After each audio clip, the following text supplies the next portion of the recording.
Okay, so this problem is asking us what is cotangent x equals 12 over 5 in the first quadrant. Well, we know the first quadrant everything is positive, so we don't have to worry about any signs here. And it says find sine 2x. If we see sine 2x, we know that's talking about a double angle. Okay, so this signifies that we're looking for the double angle of sine. So if we remember the double angle of sine, sine parentheses 2x equals 2 sine cosine. So 2 times sine times cosine is really what that means. If you want to do it like this, you could do it like this. Let's say 2 in the parentheses, sine in the parentheses, cosine in the parentheses. That's all that means. So it's a very simple formula, and these problems are actually pretty simple because all we have to do is plug them into the formula and we'll get our answer. The only thing we have to figure out here is, again, we have to make some exceptions. If it's in a certain quadrant, then that's going to dictate whether our numbers are positive or negative.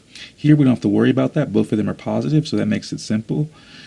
Now we're just going to look at cotangent and figure out where these numbers lie on our triangle. So we can draw our triangle.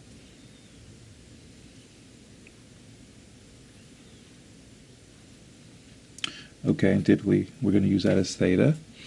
And we're going to say, what is cotangent?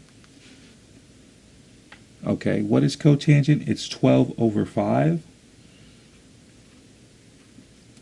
Cotangent, what does cotangent equal though? Cotangent equals cosine over sine.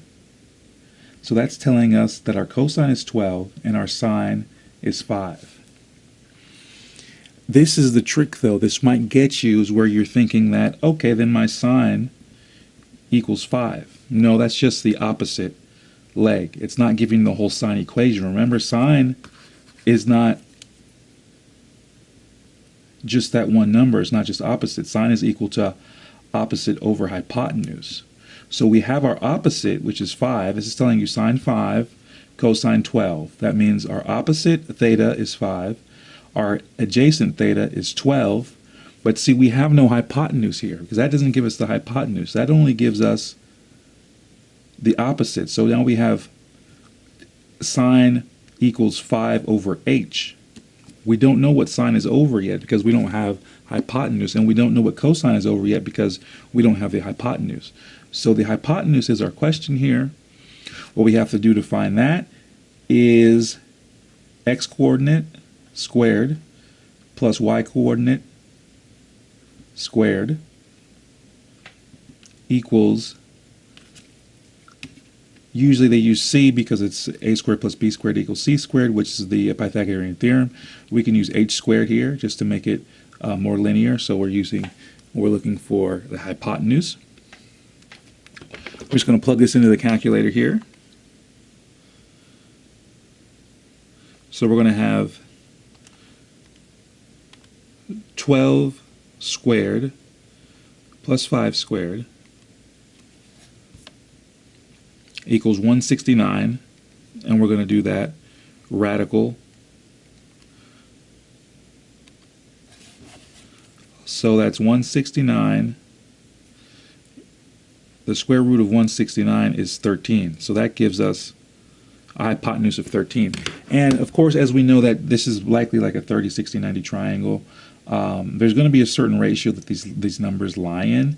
So it actually makes sense. And remember, our hypotenuse is typically the longest leg. So 13 being longer than 12, we know that we've got something of the right answer.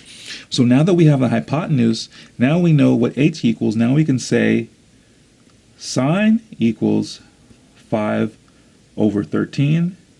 Cosine equals 12 over 13. Now we've got all information. We needed that, and we needed this. Now we just plug it into the equation. So we have 2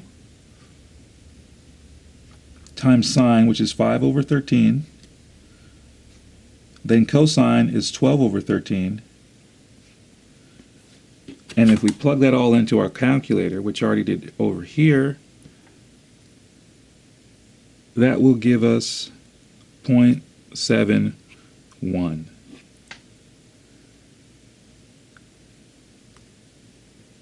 Hope that helps. Have a good one.